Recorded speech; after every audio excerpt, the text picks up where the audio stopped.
Paul Button is the General Manager of Canopy Tours in Rotorua. Canopy Tours is a bit of an adventure playground, ziplines, swing bridges and canopy platforms.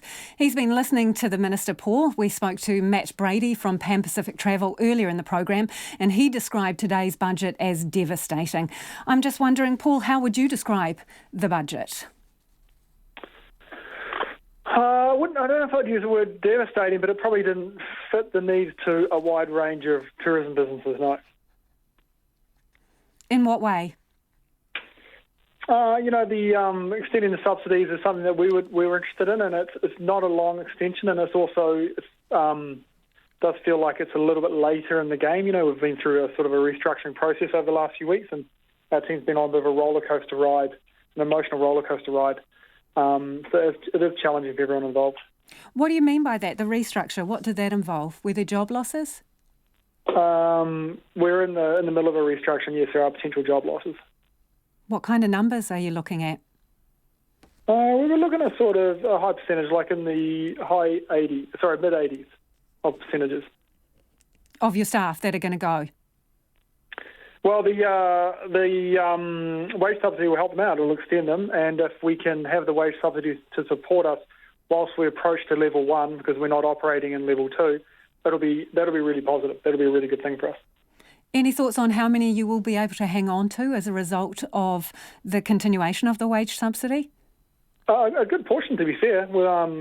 Would be good to have a good portion, and then when we get some business through the door, if a little bit of luck, we can keep COVID down as a nation, and then we roll into the next month into level 1 with a massive fingers crossed. It could be really exciting and really good on the team. So how much of your business is overseas versus domestic tourism? We're probably lucky in a sense. Like we've got a domestic appeal. We're about 40% Kiwi, and there's 60% international.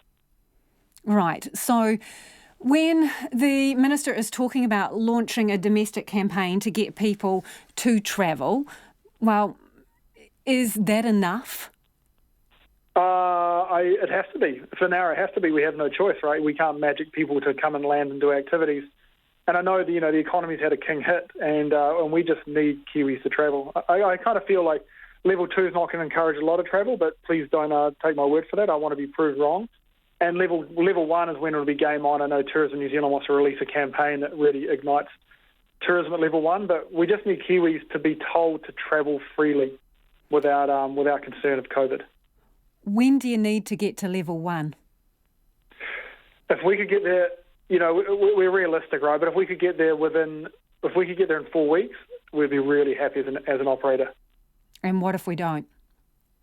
It's the same thing, right? It's stretching a very small amount of money even further and further, and just more reductions of wages and the subsidy. I can't imagine there'll be more extensions, right? The budget's done, and after that it'll just be the same thing. We'll be back into that same routine of having to displace people or get more inventive in how we work them. Paul, do you have confidence in the current Tourism Minister? Do I have confidence in the current Tourism Minister? We haven't seen a strong figure at the head of the industry from government table. We've seen great involvement from Chris Roberts from the TIA and Stephen England Hall too from TNZ. But I did hear Matt Brady speak before. I feel the same way. Like we have this amazing leader, and the last government had the Prime Minister as the Tourism Minister, and maybe we could think about doing the same.